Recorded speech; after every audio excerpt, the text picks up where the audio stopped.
Exam देना चाहिए हमें, सो दैट हमें एक अच्छे आईआईटी मिल सके, जिससे हमें फॉरेन में जाने में आसानी भी हो और अच्छी जगह हमारा एडमिशन हो सके। आई नो सम गाइस जिन्होंने खुद से बिना मतलब सेल्फ स्टडी के बुक्स पढ़ के भी क्रैक किया हुआ है। सो organic is highly dependent on books. Previous 10-15 years के जो भी हैं वो सारे पेपर्स मैंने लगाए। मेरे लिए टफ ऑर्गेनिक है। ऑर्गेनिक मेरे को मुश्किल लगती थी तो मैंने ज्यादा प्रैक्टिस की। ओके। सवेरे खा नहीं पाया था, वहां जाके फिर मेरे को पेट में दर्द हुआ, मेरा सिर दर्द हुआ। तो यस, शुरू में जाएंगे दिक्कत होगी पहले 5-10 मिनट। Hello everybody, so welcome back to my YouTube channel. तो आज हमारे चैनल पर आए हैं स्पेशल गेस्ट जिनका नाम है तुषार और इन्होंने आईआईटी जेम क्लियर किया है। तो आज की वीडियो में ये आपके साथ अपनी स्ट्रेटेजी और टिप्स एंड ट्रिक्स शेयर करेंगे। सो हाय तुषार, तो please introduce yourself. Hello everyone, my name is Tushar. I am from Haryana. I did my bachelor's from Hansraj College, University of Delhi, and IIT JAM में मेरी rank थी 130, which is a nice enough rank कि आप एक podcast में आ सकते हैं। Okay, तो आप हमारे मेंबर्स को बताइए बेसिकली कि वो क्या चीज थी जिसने आपको इंस्पायर किया आईआईटी जेम एंट्रेंस देने के लिए। सो मेरा पहले से मैंने सोच के रखा था कि I have to do PhD in chemistry. Okay. So उसके लिए बेस्ट चीज़ यही थी कि आई परस्यू मास्टर्स, उसके बाद पीएचडी फ्रॉम फॉरेन बेसिकली। तो masters from N IIT is a respectable जगह। तो फिर मैंने यही सोचा कि आईआईटी जैम देना चाहिए हमें, सो दैट हमें एक अच्छे आईआईटी मिल सके, जिससे हमें फॉरेन में जाने में आसानी भी हो और अच्छी जगह हमारा एडमिशन हो सके। ओके, तो लाइक आपने कैसे प्रिपरेशन की थी? क्या आपके प्लान्स रहते थे, शेड्यूल था आपका प्रिपरेशन का? सो हमारे जो सीनियर्स थे, हमारे जो सीनियर्स थे हंसराज, वो काफ़ी हेल्पफुल थे। तो उन्होंने बताया था कि कैम अकेडमी करके एक जगह है आईआईटी, मतलब आईआईटी नहीं, दिल्ली में ही। सो वहाँ से मैंने कोचिंग ली थी। सो आई टुक अ 1 ईयर बैच वहाँ से। तो वो टाइमली अपनी क्लासेस लेते हैं, ऑनलाइन और ऑफलाइन दोनों क्लासेस लेते हैं। सो पहले मैं ऑफलाइन गया, आई लाइक इट। तो वही है, थोड़ा थोड़ा मैंने टाइम देके पढ़ा, रेगुलर रहा मैं। तो बस यही था। तो आपने ये कब किया था, लाइक बैचलर्स फर्स्ट ईयर और थर्ड ईयर, मतलब कब से स्टार्ट की थी अपनी जर्नी बेसिकली आईआईटी जेम के लिए? मैंने ये थर्ड सेमेस्टर में स्टार्ट की थी अपनी जर्नी, ओके। बिकॉज हमें 5th सेमेस्टर में ये एग्जाम देना होता है, सो दैट हमें कोई ईयर गैप ना लेना पड़े। सो उसके लिए मैंने अपने थर्ड सेमेस्टर में पढ़ाई चालू की थी पूरा ईयर। लाइक थर्ड सेमेस्टर मतलब सेकंड ईयर से आपने हाँ, सेकंड ईयर स्टार्ट का कर फर्स्ट दिया था? Semester, yes. ओके। तो आपने जो ये प्रिपरेशन की थी, तो थोड़ा सा एक टास्क होता है ना कि आपको अपनी स्टडीज भी मैनेज करनी है। आप कॉलेज गोइंग हो और आपको कोचिंग भी जाना है, तो ये मैनेजमेंट आपने कैसे किया था? सो इस चीज़ में हमारी कोचिंग का ये अच्छी बात थी कि जो क्लासेस थी वो वीकेंड क्लासेस थी हमारी। ओके। सो बेसिकली हमारा कोई ऐसा स्टडी का लॉस नहीं हो रहा था, अटेंडेंस कम नहीं हो रही थी। 5 दिन हम कॉलेज में जाते थे, उसके बाद 2 दिन हम अपना आराम से वहाँ कोचिंग में जाके बैठ के पढ़ लेते थे। ओके, तो आप क्या सजेस्ट करना चाहेंगे मेंबर्स को कि अगर कोई जेम की प्रिपरेशन करना चाहता है तो उसके लिए क्या बेटर ऑप्शन रहेगा, whether he will or she will opt for coaching or self study, which one is better? So ये चीज़ काफ़ी चीज़ों पे फैक्टर करती है कि आपके पास आने जाने का टाइम है, कोई अच्छी आसपास कोचिंग एकेडमी है, या फिर आप कितना सिटिंग भी दे सकते हैं, आपकी सेल्फ स्टडी कैपेसिटी कितनी है। ओके। सो इन सभी चीज़ों पे फैक्टर करता है। लाइक अगर आप इतना कंसिस्टेंट नहीं रह पाते सेल्फ स्टडी में, so coaching is a better option. Okay. क्योंकि फिर आपको वहाँ जाना पड़ता है एंड वहाँ आपको बैठ के पढ़ना पड़ता है, तो वो चीज़ एक बेटर ऑप्शन रहता है। But if you are capable enough, I know some guys जिन्होंने खुद से बिना मतलब सेल्फ स्टडी के बुक्स पढ़ के भी क्रैक किया हुआ है। सो इट्स नॉट कि कोचिंग ही ज़रूरी है, but it certainly helps. So basically it depends upon person to person. या अगर वो खुद ही से सब कुछ प्रिपरेशन कर रहे हैं, कर सकते हैं, सब कुछ क्लियर है, तो उनको सेल्फ स्टडी को ही फोकस करना चाहिए। और अगर किसी का खुद से मैनेजमेंट नहीं हो रहा है तब उन्हें कोचिंग लेना चाहिए, लेकिन ये कंपलसरी नहीं है। या ओके, तो मतलब क्या रिसोर्सेज आपने अपनी जर्नी में यूज की थी? जैसे एक तो हो गया कोचिंग, ठीक है, और आपने किस किस चीज से हेल्प ली थी? लाइक यूट्यूब होता है, कुछ बुक्स होते हैं, तो आप कुछ सजेशंस देना चाहेंगे? हमारे 3 सब्जेक्ट होते हैं केमिस्ट्री में, inorganic, physical and organic. Okay. So organic is highly dependent on books, like standard books होती हैं, तो वो आपको फॉलो करनी चाहिए। ओके। ठीक है। देन ऑर्गेनिक और इनऑर्गेनिक, ये चीज़ हमारी कोच मतलब तीनों चीजें ऑर्गेनिक, इनऑर्गेनिक, फिजिकल हमारी कोचिंग में काफी अच्छे से कराई गई थी। हम्म, सो हम मेरे को इतनी ज्यादा जरूरत पड़ी नहीं थी। बाकी ऑर्गेनिक के लिए अगर मैं रेफर करना चाहूँ तो कुछ बुक्स हैं, स्टैंडर्ड बुक्स हैं, वो रेफर कर सकते हैं। ओके। तो आपने अपनी जर्नी में कुछ ऐसे लास्ट ईयर पेपर सॉल्व किए होंगे, कुछ मॉक टेस्ट दिए होंगे, तो आपने अपनी जर्नी में उसको कैसे मतलब यूजफुल बनाया, और जो लोग जेम देना चाहते हैं वो क्या कर सकते हैं? सो प्रीवियस ईयर क्वेश्चंस और मॉक्स सबसे इम्पोर्टेंट चीज़ है प्रिपरेशन की। सो बेसिकली मैंने अपना स्टडी प्लान बताता हूँ कैसे किया था। सो यूजुअली जैसे कि कोई भी मैंने एक टॉपिक पढ़ा, कोई भी एक्स टॉपिक पढ़ा, वो कंप्लीट करने के बाद हमारे जो कोचिंग थे उसमें स्टडी मटेरियल था उनका ऑलरेडी, ओके, वो प्रोवाइड करते थे वो बेसिकली प्रोवाइड आपको। करते थे। तो उसमें काफी सारे सेट ऑफ क्वेश्चंस पहले से ही थे। सो यूजुअली मैंने वो सॉल्व कर लिए। Then they had something called goal, उसमें सारे प्रीवियस ईयर क्वेश्चंस थे।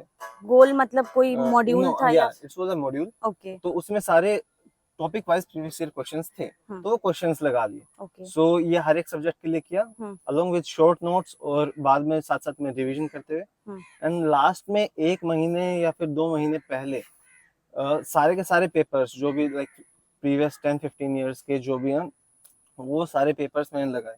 अपना टाइम लिया कि हाँ भाई 3 घंटे में एक्स पेपर निकाला, लाइक 2023 का पेपर निकाला, वो दिखा 3 घंटे का टाइमर लगाया। उसके बाद वो टाइम से सोल्व किया। लाइक मतलब आपने बेसिकली टाइम मैनेजमेंट या बहुत पहले से ही आप कर रहे थे कि हाँ जब मैं एग्जाम में बैठूंगा तो वही हाँ टाइम तो मैं खत्म कर लूं, पूरे पेपर हाँ को सॉल्व करते हैं। ओके। तो अच्छा, जैसे कि जब कोई प्रिपरेशन करता है तो उसके पास कुछ चैलेंजेस तो आते ही हैं, जैसे कोई सब्जेक्ट है आपको बहुत टफ लगा, आपको उससे प्रॉब्लम हो रही है, तो आपने इस प्रॉब्लम से ओवरकम करने के लिए क्या किया अपने इस पूरे फेज में? क्योंकि मोस्टली होता है ना, कहीं किसी पार्ट को हम बहुत टफ मान लेते हैं, वो नहीं हो पाता है, तो उसमें आपने क्या स्ट्रेटजी यूज की सो थी? मेरे लिए टफ ऑर्गेनिक है। ओके। यहाँ पे आईआईटी में आके भी I am facing problems with organic. Okay. तो वो चीज़ है, टफ चीज़ तो रहेगी, बट आईआईटी का एग्जाम एक ऐसा एग्जाम है जिसका आप बेसिकली आपको हर एक एग्जाम को क्रैक करना चाहिए कि वो एग्जाम वाला पूछता कैसे क्वेश्चंस। ओके। सो वो चीज एक स्टैंडर्ड क्वेश्चन पूछता है, they give you a reaction, वो उसमें आपसे प्रोडक्ट पूछेगा। सो यू अगर आपको कुछ टिप्स एंड ट्रिक्स पता हो, even if you do not know the mechanism of a reaction, आप वो आंसर लगा सकते हैं। ओके। सो ऑर्गेनिक वही है। ऑर्गेनिक मेरे को मुश्किल लगती थी, तो मैंने ज्यादा प्रैक्टिस की, ज्यादा क्वेश्चंस देखे, ओके। ज्यादा पीवाईक्यू उसके लगाए। सो वही है कि जिस चीज पे आप फोकस करोगे, जो चीज आपकी कमजोर है उस पर आप अगर ज्यादा फोकस करोगे, so even if it doesn't reach the maximum level, अगर वो नॉर्मल भी रही तो भी चल जाएगा, बट इम्प्रूवमेंट होगा या अगर हम डेली उस चीज को, मतलब बेसिकली जिसका जो चीज वीक है उसको हम थोड़ा ज्यादा टाइम दें एज हाँ कम्पेयर टू अदर सब्जेक्ट। हाँ यस। ओके। तो अभी आप ये बताओ कि आपका एग्जाम डे वाले दिन क्या एक्सपीरियंस था? वो थोड़ा सा बुरा था मेरा, क्यों?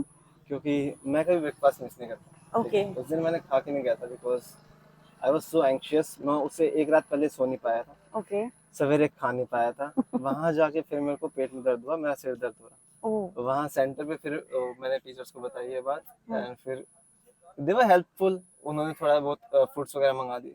वो फ्रूट्स लेके फिर मैं एग्जाम देने बैठा। मतलब फ्रूट्स भी खा रहे हो और नहीं एग्जाम? नहीं, अच्छा। फ्रूट्स पहले खाए उसके ओके। अंदर नहीं। सो उसके बाद वहां जाके बैठा हूँ। ओके। एंड क्वेश्चंस हमारा मुश्किल नहीं था पेपर, ठीक है। अच्छा। आई विश्ड इट वाज मुश्किल, बट वो नहीं था। ओके। सो वहाँ चीज़ें क्लिक नहीं कर रही थी शुरू में। आई वाज लाइक कि हाँ ये easy question, I know this is a easy question, but हाँ। उसका मेरे को आंसर आ नहीं रहा है। I was spending way too much time in solving a single question जो बहुत आसान है। सो शुरू में मेरे को लगा कि हाँ भाई दिक्कत हो सकती है, बट एज टाइम प्रोग्रेस्ड चीज़ें स्मूथली चलने लगी, आंसर्स आने लगे, दिमाग में चीज़ें क्लिक करने लगी। सो यस, शुरू में जाएंगे, दिक्कत होगी पहले 5-10 मिनट, बियर विद इट, उसके बाद चीज़ें स्मूथली चलने लग जाएंगी, सब ठीक हो जाएंगे। ओके। तो जब आपने अपना रिजल्ट देखा था तब क्या रिएक्शन था आपका? आई वाज लाइक, मैंने सोचा नहीं था कि मेरे इतने मार्क्स आएंगे, इतने रैंक आएंगे। Okay. I was thinking I got 63 out of 100, okay, and was I good. Was thinking I will get 51। ओह, तो सो बेसिकली 12 मार्क्स एक्स्ट्रा। हाँ, सो वही सोचा था कि उसके बाद मैंने सीयूईटी की प्रिपरेशन चालू कर दी थी कि हाँ अच्छा। आईआईटी में तो होने से रहा, अपना हाँ। डीयू में चला जाता हूँ। ओके। आई वाज लाइक कि हाँ, वो सीयूईटी के लिए भी पढ़ाई नहीं हो रही थी बिकॉज आई वाज लाइक इतना मेहनत किया इस चीज़ में, पूरा लाइक फेब में था हमारा एग्जाम, तो पूरी जनवरी जो मैंने पढ़ा है, सवेरे पढ़ रहा हूँ, ठीक है, फिर खाना खा रहा हूँ, पढ़ रहा हूँ, रात को सोने से पहले पढ़ रहा हूँ, लाइक पूरी उससे ज्यादा स्टडी मैंने अपनी जिंदगी में कभी नहीं की थी।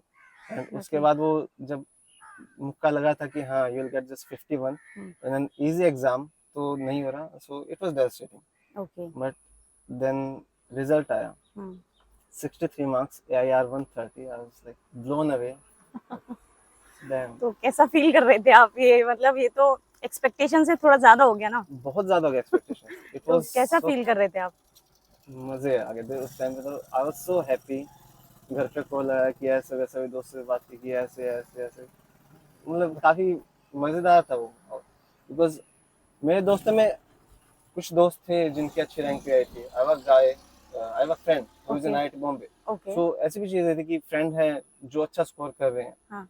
सो सारे खुश हो रहे हैं, कुछ ने कम स्कोर किया है तो उनके साथ थोड़ा सा दुख भी हो रहा है कि हाँ बराबर पड़े थे मतलब फिर भी। मिक्स्ड इमोशंस थे या आपके इट्स, फ्रेंड्स के साथ और अपने लिए हाँ, आप बहुत खुश थे। मैं अपने तो बहुत खुश था। Okay, good. अच्छा, तो जैसे कि आजकल का जो यूथ है इंक्लूडिंग मी, हम्म, सोशल मीडिया एक बहुत बड़ा हर्डल है हम्म। ड्यूरिंग एनी प्रिपरेशन और एनीथिंग। उससे आपने कैसे मैनेज किया? मतलब ये मुझे लगता है मोस्ट इम्पोर्टेंट क्वेश्चन है, क्योंकि एक बार हम ओपन करने लग जाए, एक बार हमें आदत हो जाए तो वो हम करते रहते हैं। उससे आपने उसको कैसे मैनेज किया था, सोशल मीडिया वर्सेस स्टडी? मैं कुछ भी, जैसे कि मैं कभी कभी चलाता हूँ कोई भी सोशल मीडिया, चला रहा हूँ, देन वो थोड़ा सा एडिक्ट हो जाते हैं। हाँ। मैं चला रहा हूँ 2-2 3-3 घंटे, 4-4 घंटे, अब फिर दिख रहा है कि मेरे को कुछ नहीं हो रहा, वो डिलीट कर देता हूँ, फिर वो डाउनलोड होता है 1-2 हफ्ते बाद। ओके। तो मेरा अभी भी यही है, अभी मैं कुछ दिन पहले चला रहा था, ज्यादा हो गया तो मैंने डिलीट कर दिया। ओके, तो मेरा ऐसे ही रहता है, कुछ भी अगर कोई भी चीज ज्यादा होने लग जाती है मैं उसको डिलीट कर देता हूँ, मतलब हटा ही देते हो हटा ही दो, कि हटाओ इसे, मतलब बाद नेगेटिव में देख, चीज है हाँ, लाइफ में। बाद में देखेंगे, अभी टाइम खा रही है, अभी जरूरत नहीं है इतना टाइम देने की यहाँ पे, हम्म। हटा लो। ओके, तो आपने स्पेसिफिकली आईआईटी गुवाहाटी क्यों चूज किया, और आपको यहाँ पर आने के बाद अभी कैसा फील होता है अपने डिसीजन पर? सो मेरे पास एट 130 AIR जनरल कैटेगरी में IIT बॉम्बे, दिल्ली एंड कानपुर को छोड़ के मैं किसी भी IIT में जा सकता था। ओके। सो उस टाइम पे यही था कि मैं ज़्यादा घूमा भी नहीं था, तो हमारे वहाँ ऐसा सोचते हैं, हाँ। और ऐसा है भी कि नॉर्थ ईस्टर्न स्टेट्स काफ़ी सुंदर है, वो है, तो वही था कि थोड़ा सा घूमने के लिए भी आया था अच्छा। यहाँ। आई वाज अनश्योर, मतलब इतना पढ़ के आई वाज अनश्योर कि फर्दर स्टडीज परस्यू करूंगा या फिर नहीं। सो जिसके IIT मद्रास एंड रूड़की है, वहाँ रिसर्च अच्छी होती है, ओके। और यहाँ रिसर्च अच्छी होती है, और यहाँ प्लेसमेंट भी ठीक ठाक है। सो आई वाज लाइक कि अगर रिसर्च की साइड मन किया तो रिसर्च चले जाएंगे, वरना प्लेसमेंट में बैठ जाएंगे। मतलब यहाँ पे और आपको दोनों अपॉर्चुनिटी मिल रही थी हाँ, बेसिकली। और घूमने घूमने की जगह भी है आसपास, सो ये यहाँ तो आ है गए। हमारा कैंपस, अगर हम हाँ, बैकग्राउंड भी देखें तो लाइक बहुत like बहुत IIT सुंदर Guwahati is है। one of the most beautiful campuses, yes I yes. guess, in India. So yes, अच्छा कैंपस है, बट हाँ यही है। ओके, तो अगर ये जो फ्यूचर एस्पिरेंट्स जो आगे आईआईटी जेम देने का सोच रहे हैं, आप उनको क्या एडवाइस देना चाहेंगे? First of all stay consistent, ठीक है। मैंने एक गलती की थी जिससे मेरे रैंक थोड़ी कम आई, मैं कंसिस्टेंट नहीं था शुरू में। Okay. So I was like taking it very easy कि हाँ हो जाएगा हो जाएगा, थोड़ा बहुत कर रहे हैं, कभी पढ़े कभी नहीं पढ़े, देन वो बैकलॉग इकट्ठा होता जाता है, देन यू सी कि सिलेबस काफ़ी आगे चल रहा है, हम काफ़ी पीछे हैं, फिर ज़्यादा टाइम देना पड़ता है, वो इतनी अच्छे से ग्रास्प नहीं कर पाते हैं चीज़ें। अगर एक ही चीज़ तुम बहुत जल्दी पढ़ोगे कब सारे बल्क में, तो वो सारी चीज़ें इतने अच्छे से आ नहीं पाती। सो वही चीज़ें स्टे कंसिस्टेंट शुरू से ही, ताकि आखिरी में जाके दिक्कत ना आए। थोड़ा पढ़ो, उसको रिवाइज करो, फिर मतलब वही है, timely revision and consistency, these are very important. Okay, तो आप अपनी जर्नी में सारा टाइम मोटिवेटेड कैसे रहे थे? क्या कभी कभी डिमोटिवेशन भी होता था? अगर होता था तो आप कैसे उससे मैनेज करते थे? डिमोटिवेशन शुरू में नहीं आता है, ठीक ओके। है। शुरू में तो इट्स लाइक कि हाँ जब कोई प्रेशर नहीं होता ना तो चल रही हैं चीज़ें, ठीक है, बिना प्रेशर के बदले पढ़ना नहीं चाहते। Okay. I was also one of them, तो ज़्यादा पढ़ नहीं रहा था। हाँ। देन आई सी कि टाइम पास जा रहा है, सिलेबस ज़्यादा है, ओके। ज्यादा पढ़ा, सिलेबस कंप्लीट, ये वो। हम्म। फिर आई 1 महीने पहले की बारी, ओके। चीजें मुश्किल हो रही हैं, हम्म। कोई क्वेश्चन सॉल्व कर रहे हैं वो नहीं हो रहा, टेंशन हो रही है।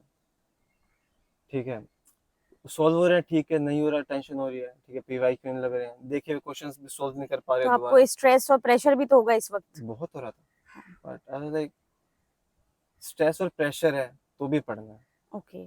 ना है तो भी पढ़ना है। जब पढ़ना पढ़ना ही एक ऑप्शन है, तो आई वाज लाइक कि एक बार डाउट्स को साइड में रख देता हूँ, हम्म। जो है क्लियर माइंड से पढ़ लेता हूँ, हम्म। उसके बाद जो होगा देखी जाएगी। My parents are very supportive about this. They say कि हाँ, जो तुम्हारे भाग्य में है वही मिलेगा। ओके। ठीक है, जो हमारा काम है कर्म करना, कर्म करो, फल की चिंता मत करो। सो वही करता हूँ कि हाँ, पढ़ लिया, जो एग्जाम आएगा होगा देखी जाएगी। तो बेसिकली पेरेंट्स आपको थोड़ा मोटिवेट कर देते थे अगर हाँ, आप थोड़ा लो माई फील पेरेंट्स वर करते थे। Very supportive, specially my father, he is a great talk. Okay. वो काफी अच्छी बात बोलते हैं, हम्म। एंड वो बताते रहते हैं। कभी भी मैं डाउन फील करता हूँ, so I usually call my dad, and वो मोटिवेशन टॉक बोलते हैं, देते हैं थोड़ा सा, ओके। बोला बोला, and I like okay, everything is fine, hmm. He is with me, and yeah I can do anything. Okay. तो कुछ जैसे प्रिपरेशन के ड्यूरेशन में या जो जेम की तैयारी करते हैं, ऐसा कुछ आप एस्पिरेंट्स को बताना चाहते हैं कि यूजुअली लोग ये मिस्टेक करते हैं बट आप नहीं करिएगा, ऐसा कुछ है? यही है कि कोशिश करना, जो भी तुम्हारा सिलेबस है वो अराउंड 2 महीने पहले खत्म हो जाए हर एक चीज। हम्म।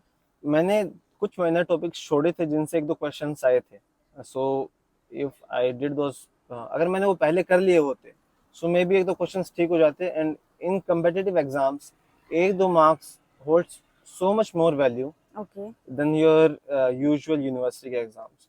सो वही चीज़ है कि कोशिश करो 2 महीने पहले तुम्हारा सिलेबस कंप्लीट हो जाए, क्योंकि उसके बाद हमारा एक ही चीज़ रहती है, पीवाईक्यू करना, मॉक्स देना और रिवीजन करना। इसके अलावा हमें नई चीज़ पढ़नी नहीं चाहिए 2 महीने पहले। सो ये मेरी गलती थी। अगर मैं दोबारा कोई एग्ज़ाम दूंगा तो मैं यही चीज़ करूँगा कि ये मिस्टेक दोबारा ना दोहराऊं। ओके। तो आप कोई फाइनल मैसेज देना चाहते हैं हमारे आईआईटी जेम फ्यूचर एस्पिरेंट्स को? आईआईटी जेम जो एग्ज़ाम है वो कॉम्प्लिकेटेड नहीं है, बट आसान नहीं है। Things are simple, but things are not easy. Stay consistent और you will do it. It's not difficult, and हो जाएगा सब चीज़। Okay, thank you Tushar for sharing your experience, tips and tricks. So guys, if you like this video और अगर आपको कोई भी doubt है तो आप नीचे कमेंट बॉक्स में कमेंट कर सकते हैं। जो भी आपका डाउट होगा हम कोशिश करेंगे आपका डाउट क्लियर करने की। और अगर अभी तक आपने मेरे चैनल को सब्सक्राइब नहीं किया तो please do like, comment and subscribe my channel. Okay, bye bye.